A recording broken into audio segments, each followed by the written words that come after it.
স্ত্রীর প্রেমিক ও তার পরিবারের হাতে আক্রান্ত স্বামী। শুধু তাই নয়, স্বামীর বাড়িতে ঢুকে হামলা, ভাঙচুর ও মারধরের অভিযোগ প্রেমিক ও তার পরিবারের বিরুদ্ধে। শুক্রবার রাতে ঘটনাটি ঘটেছে হাওড়ার জগৎ বল্লভপুর থানা এলাকার দক্ষিণ মাজু রথতলায়। আর রাতের এই ধুন্ধুমার কাণ্ড নিয়ে জোর শোরগোল চলছে মাজুতে। যদিও স্ত্রী সন্তানকে নিয়ে চলে গিয়েছে প্রেমিকের কাছে, আর নিজের সন্তানকে ফিরে পেতে প্রথমে স্ত্রীর প্রেমিক ও তার পরিবারের সঙ্গে বচসা ও হাতাহাতিতে জড়িয়ে পড়ে হতভাগ্য স্বামী। এই অশান্তি গড়ায় রাস্তা পর্যন্ত। এরপর বাড়ি ফিরতেই হামলার অভিযোগ উঠেছে প্রেমিকের পরিবারের বিরুদ্ধে। এই হামলায় আহত প্রেমিক শ্রীকান্ত দে ও তার পরিবার।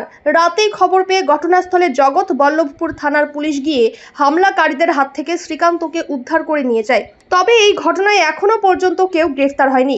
অভিযোগ পাল্টা অভিযোগ থানায়। বাবুনির বাবা আসছিল, ঠিক আছে, বাবুনি নায়ক জালাসির ওখান থেকে আসছিল। শ্রীকান্ত দে আড়ালে দাঁড়িয়ে ছিল, ঠিক আছে, লুকিয়ে দাঁড়িয়ে আছে। সাইকেল নিয়ে আসছিল, আসার পর তাকে ইট দিয়ে মাথায় মারে। টাকা পয়সা, ঠিক আছে, টাকা পয়সা ছিল, টাকা পয়সা কিনে নিয়েছে।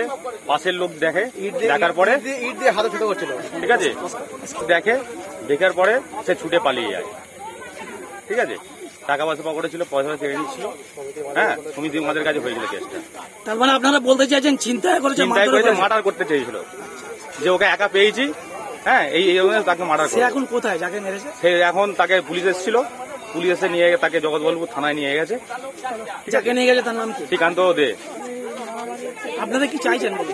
আমরা কি চাইছি, যে দোষ করেছে তার সঙ্গে কথা বলুন, অন্যজনকে কেন মারবে, তার বাড়ির লোক কেন শাস্তি পাবে? এটি আপনাদের? হ্যাঁ, ঠিক আছে।